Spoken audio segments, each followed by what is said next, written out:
Halo guys, jadi di sini saya akan mempresentasikan materi tentang sejarah masuknya Islam di Nusantara. Oke, selanjutnya sejarah masuknya Islam di Indonesia. Wilayah barat Nusantara dan sekitar Malaka sejak masa kuno merupakan wilayah yang menarik perhatian, terutama karena hasil bumi yang dijual menarik bagi para pedagang dan menjadi daerah lintasan penting antara Cina dan India. Bersamaan dengan itu, datang para pedagang yang berasal dari Timur Tengah. Mereka tidak hanya menjajakan barang dagangannya, tapi ada juga yang berupaya untuk menyebarkan agama Islam. Dengan demikian, agama Islam telah ada di Nusantara bersamaan dengan kehadiran para pedagang Arab tersebut.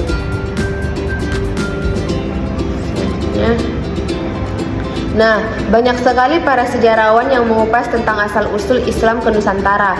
Setidaknya ada 4 teori mengenai asal-usul Islam di Nusantara, yaitu teori yang pertama di mana mengungkapkan bahwasanya Islam masuk ke Nusantara berasal dari Persia.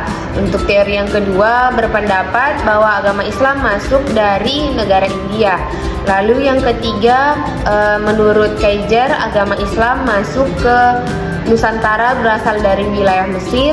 Dan yang terakhir, yang dimana teori ini menyatakan bahwa proses masuknya Islam ke Indonesia, terutama di wilayah Jawa, berasal dari orang-orang Cina.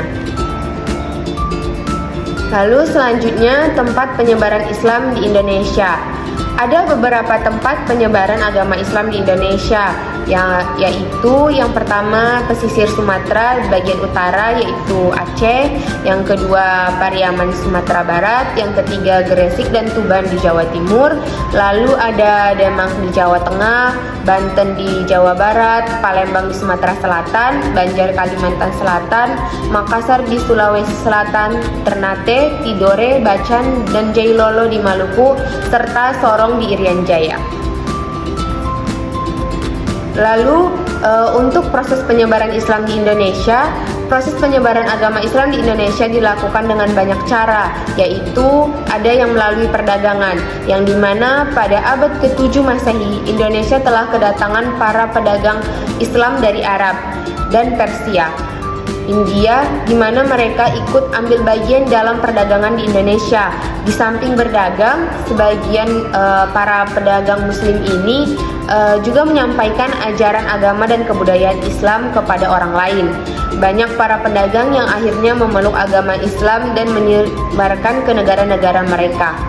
Nah, proses penyebaran Islam melalui perdagangan lebih efektif dibandingkan dengan cara lain, karena yang terlibat dalam perdagangan bukan hanya dari golongan bawah, tetapi melainkan juga dari golongan kelas atas seperti bangsawan ataupun raja. Yang kedua yaitu perkawinan, yang dimana akibat dari perdagangan Muslim yang melakukan aktivitas cukup, kebanyakan dari mereka menetap dan tinggal di suatu daerah. Hubungan baik ini tidak jarang diteruskan dengan adanya pernikahan antara putri kaum pribumi dengan para pedagang Islam. Misalnya perkawinan Raden Rahmat yaitu Sunan Ampel dengan Nyai Manila, perkawinan Gunung Jati dengan Putri Kawungaten, dan perkawinan Raja Brawijaya dengan Putri Jempa.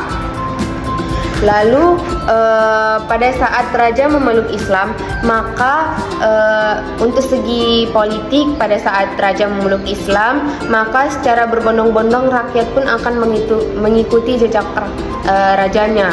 Setelah raja dan rakyat dan raja memeluk agama Islam, maka kepentingan politik pun dilakukan dengan cara memperluas wilayah dan menyebarkan agama Islam. Misalnya seperti Sultan Demak yang mengirimkan pasukan di bawah pimpinan Fatahillah untuk menguasai wilayah Jawa Barat dan menyebarkan agama Islam di sana. Lalu selanjutnya ada untuk pendidikan, yang dimana dalam penyebaran Islam, dai, ulama, dan guru-guru agama ataupun kiai mempunyai peranan penting, yang dimana mereka mendirikan pondok pesantren yang berfungsi sebagai tempat belajar agama bagi santri. Nah, setiap santri yang lulus bahkan berusaha untuk mendirikan pondok pesantren sendiri, yang dimana pondok pesantren dibangun dengan tujuan untuk mempermudah penyebaran dan pemahaman terhadap agama Islam. Contohnya itu seperti pesantren didirikan oleh Raden Rahmat di Ampel Denta, Surabaya, dan pesantren didirikan oleh Sunan Giri di Giri. Lalu selanjutnya ada kesenian, yang dimana penyebaran Islam dapat dilakukan dengan mengadakan pertunjukan seni, misalnya wayang dan gamelan. Contohnya seperti Sunan Kalijaga yang memanfaatkan seni wayang untuk proses Islamisasi dengan karcis tanda masuknya cukup dengan mengucapkan 2 kalimat syahadat.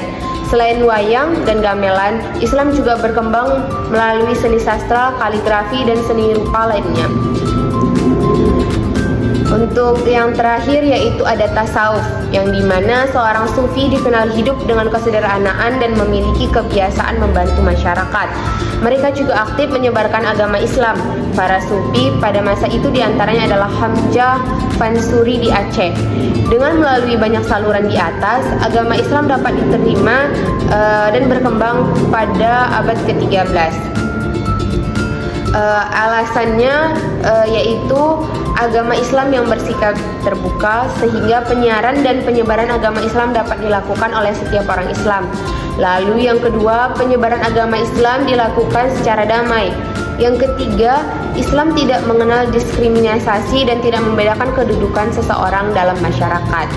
Dan perayaan-perayaan dalam Islam itu dilakukan dengan secara sederhana.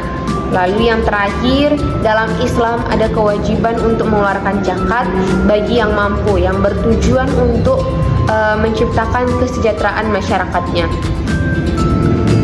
Lalu selanjutnya ada kiprah ulama awal di Nusantara.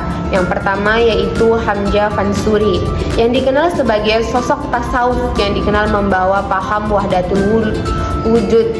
Hamzah Fansuri adalah peletak dasar bahasa Melayu sebagai bahasa keempat di dunia Islam setelah bahasa Arab, Persia, dan Turki. Beliau memiliki keteguhan dalam berpikir, sekalipun pemikirannya tentang kesatuan Tuhan dan makhluk ini dapat tentangan keras dari Nuruddin Ar-Raniri.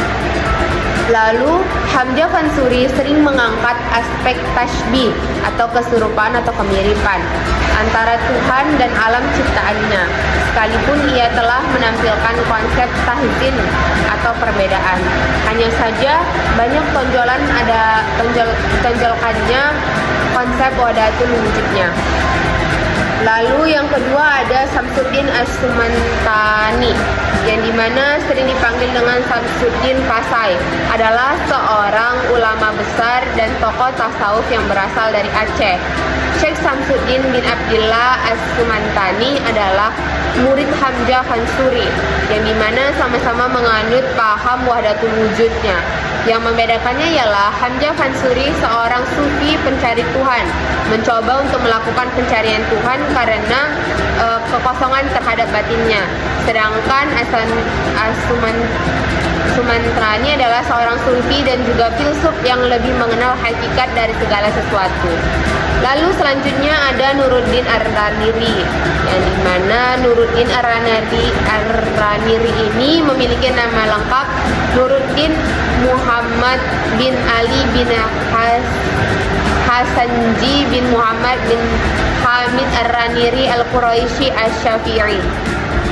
Nah, Ar-Raniri ini memiliki pengetahuan yang luas yang meliputi tasawuf, kalam, fikih, hadis, sejarah, dan perbandingan agama.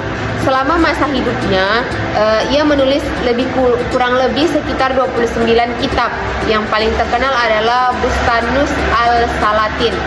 Ar-Raniri tertulis dalam sejarah sebagai salah satu seorang ulama yang mempunyai jasa besar dalam penyebaran bahasa Melayu di Asia Tenggara, yang dimana Nuruddin Ar-Raniri ini mendapat tugas sebagai mufti kerajaan Aceh pada masa Kesultanan Iskandar. Posisi penting ini menjadikannya leluasa menerangkan kesesatan ajaran wahdatul wujud dan menentang serta memberantas ajaran tersebut yang dikembangkan oleh Hamzah Fansuri dan Samsuddin As-Sumantani. Dan yang terakhir yaitu Nawawi Al-Bantani. Nawawi Al-Bantani adalah nama lengkapnya bernama Nawawi bin Umar bin Arabi. Ia telah hafal Al-Quran dan menguasai ilmu tauhid, fikih, tafsir, dan akhlak, tarik maupun Arab sejak berusia sekitar umur 18 tahun. Nawawi Al-Bantani adalah salah satu ulama yang terkenal menjadi kebanggaan umat Islam di Asia Tenggara karena dikenal sebagai salah satu ulama besar di kalangan umat Islam internasional. Pada umur ke-15, Nawawi telah melaksanakan haji dan tinggal di Mekah lebih dari 3 tahun untuk memperdalam ilmu agamanya. Nah, setelah pulang dari Tanah Suci, Nawawi mengajar di pesantren peninggalan orang tuanya.